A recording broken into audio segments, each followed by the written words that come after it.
Regardless, I sold love, but somehow all this pain is what I harness. I gave my all and got nothing back, don't ask me why I'm heartless. Life is a movie and just playing a part, but the part is less important than the mission, and you can't even hit your targets.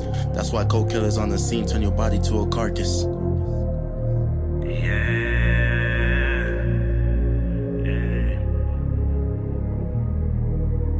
Surprise, surprise, I turned out to be more than what would meet the eye. Even I couldn't see the painful blessings in the skies. All they hate and doubt to bring me down just to my own demise. Talking down to me as soon as they see that I'm on the rise. Said I wouldn't make it, I would fail, but oh surprise, surprise. Said they love me and would be here still, but oh surprise, surprise. Pain is killing me.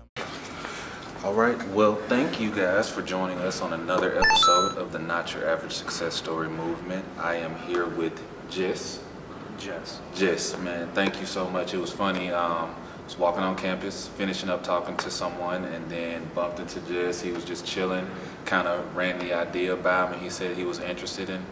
Fast forward a week later, now we're here.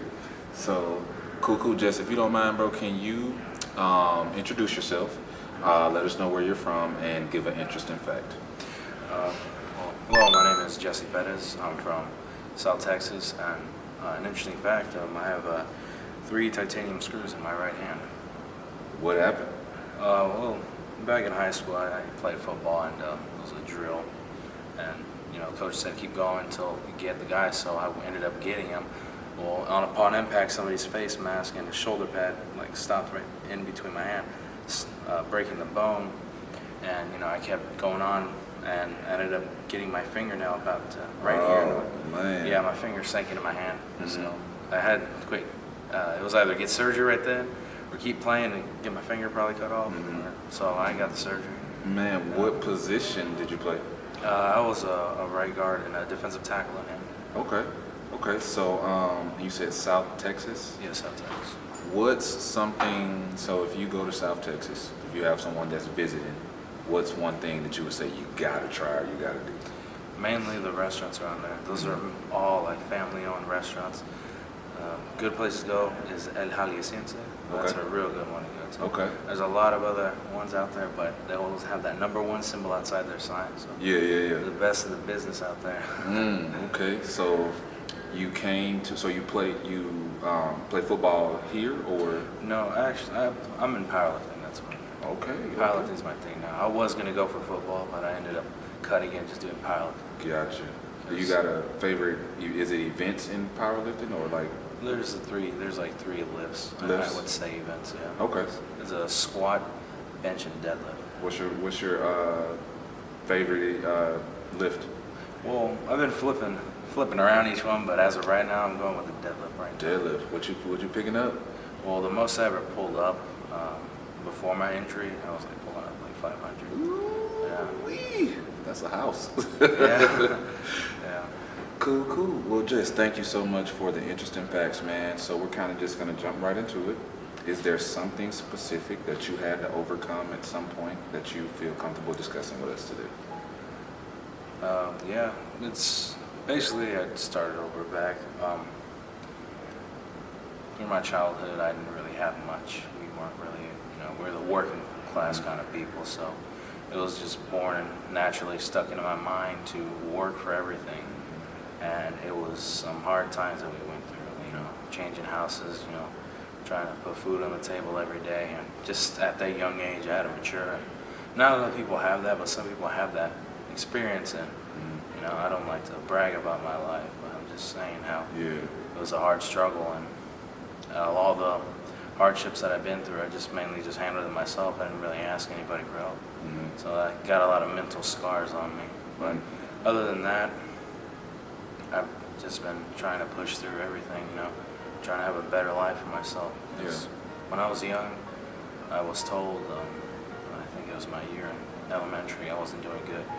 I was told that I wasn't going to be anything in my life, and I was just going to be a worthless person on the side of the road, and I'll die like that. I was told that, and that scarred me for life. It had to set fear in me, and just told that I wasn't even able to do anything. And I was just a little fat, overweight kid, and I didn't think I was capable of anything. I wasn't that smart. I was barely passing, and that was stuck in my head for a while. And it wasn't until some, like, life-changing experiences happened to me, like getting back into my religion again, ever since a whole bunch of family members, passed on. It's mentally scarring, and just trying to survive through this all. And then the pandemic added on more fuel to the fire. Man. Yeah, it's been hectic, but So how do you push through? What inspires you? What motivates you to just keep going? well, there's one person. That was my grandfather. I only knew him for 5 years, only 3 years of my life. These 2 years I was just an infant.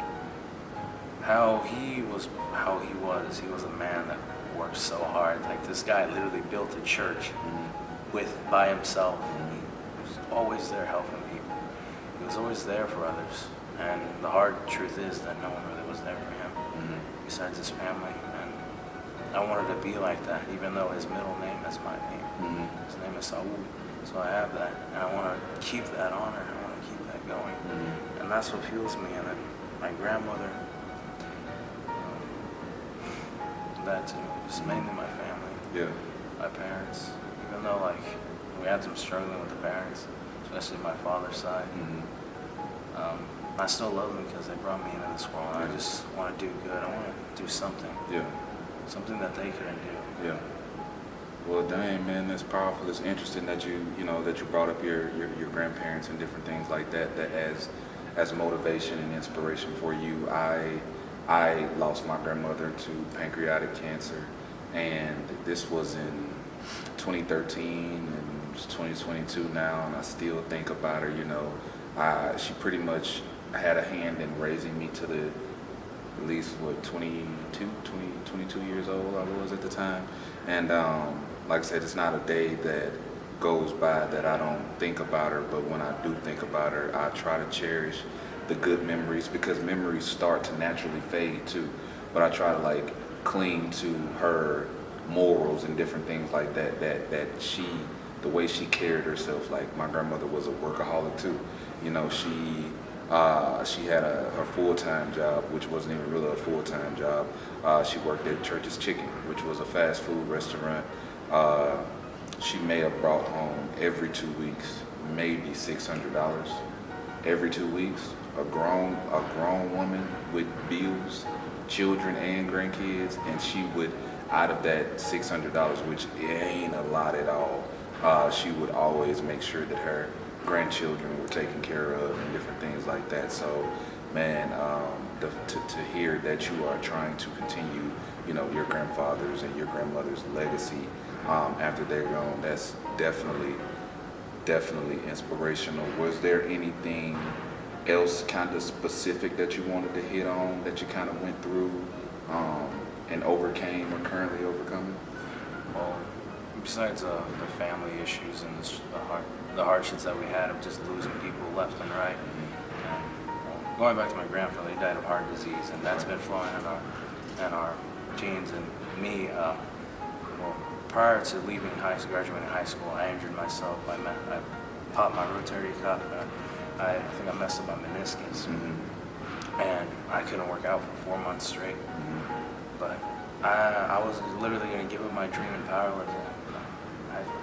I felt like my story wouldn't just end there. I couldn't just just go to work and everything, because that was all my family ever did, was just graduate, or some didn't even graduate, and just went to work. And I didn't want to do that. I wanted to at least do something for us.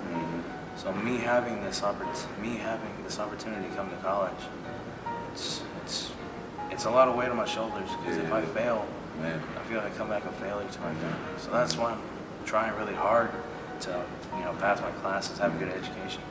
But with powerlifting, going back to that, I was out for 4 months, and while I was out for 4 months, I went to the doctors. I was having some heart issues.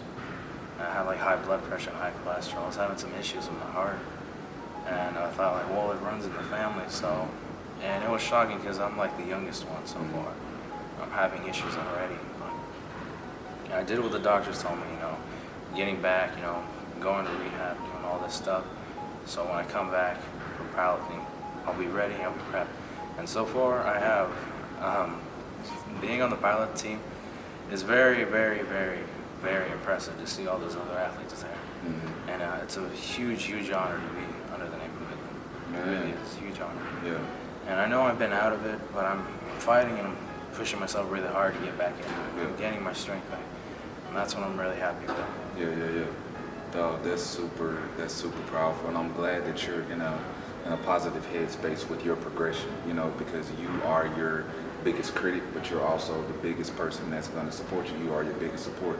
You have family, you have friends, and they got other stuff going on and all type of stuff, but at the end of the day, like, you have to get yourself up. You have to look yourself in the mirror and let yourself know, like, today is going to be a good day. And you have to speak those positive words of affirmation over yourself as you just continue to go, and you continue to push. And it's going to get hard. It's not going to get easier at all.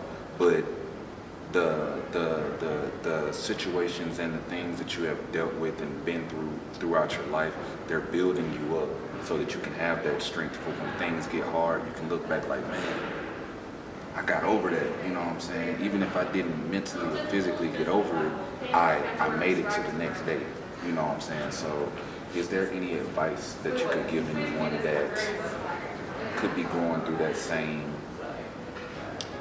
process of just holding on, man? Honestly, I wouldn't be out here. I wouldn't be here without my family and friends. I give them that credit for that. Secondly, I'd say going through all that negativity in your life and that's being stuck in your mindset, and you're just born and bred in the dark, you are the only one, I feel like, one that can break out of that darkness and build your own path. And it's really hard to be distracted. There's many distractions, there's many walls, but you gotta at least hold on and just stand up every time. And it doesn't matter how much you get hit, you just gotta keep standing. Yeah. You just gotta keep going. Yeah. And the thing you gotta do is take all that negativity that's all deep down inside you. Like, I have a lot of negativity. I have a lot of bad things that I've done. But the thing that I'm trying to do now, I'm trying to do forever, and to teach the next generation, even if I have kids, is turn that negativity into positivity. Yeah. And I use those words from one of Biggie Small's songs, Juicy. Yeah. And I just tell that to everybody. No matter what, just keep on fighting. Man, that's one of those mic drop moments right there, man. That was beautiful, dog. Well, shoot, is there anything else that you wanted to drop on us while we got you today? I think one more thing is going back to the, just motivational thing.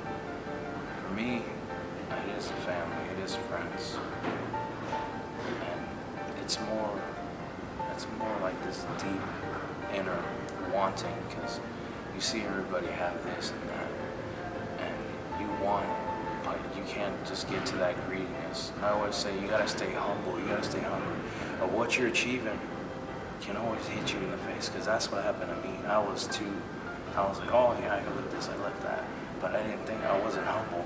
I was just staying hungry. Mm-hmm. And that hit me right in the face, and I learned my lesson now. And it's good to learn from your lessons. Yeah. You don't want to keep those like, oh, I can't do this. No, you learn from your mistakes. Yeah. And you grow. That's what we are as human beings. Yes, sir. We learn and grow. Yes, We sir. take feedback and we learn from that feedback. Yes, sir. That is I feel like that's a good way of success. Man, that's literally what it is, man. Like you said, just learning from your mistakes, like understanding and tricking your mind that a loss isn't a loss. A loss is just a lesson. What are you taking from that? What are you taking from that experience? Like, that's how you gain wisdom, through your experiences, through your failures, through the things that we are kind of told are negative. Like, it's crazy now that I'm an adult looking back, my family, I don't blame anybody, but like everyone around me, like, don't fail. And I used, I just kind of created this mental image of failure. Like, I don't want nothing to do with that, but there's something very powerful that comes from that, just as a human being, as an individual, again, because if you are looking at those quote-unquote failures and you look at them as lessons, there are very intricate details in there that will help you. They may not have, they may not do anything at that moment, but down the road you can look back and, man, again, that's where that strength comes from too. You got something that you that you are building on. Like, if you start over, you're not starting over from ground zero. You're starting over from right where you left off at. You know what I'm saying? And a lot of people look at that in the negative way. You're starting over. Starting over, you don't just start back. You start back. You take what you learn, take that experience, and man, just keep doing what you're doing. So, like I said, I appreciate you for sacrificing a little bit of your time to come chop it up with me, man. Thank you. Oh man, I appreciate it, dog. It's all good. But is there anything else you want to do? Let us know. Not much, really. I think I covered it. I think I covered everything. Cool. But this is just me. That's Yes, sir. my story. Yeah. Everybody else has their own. The Yeah. only thing that fuels the fire inside of them. Yeah. That's what makes us who we are. Most definitely. And I'm pretty sure there's gonna be something from your story that resonates with somebody else's story, and it'll inspire them. So like I said, thank you for giving me a little bit of your time. If there's nothing else, this is another episode on the Not Your Average Success Story movement on season 8. That's pretty much it. And then you just walk around campus and get some extra footage.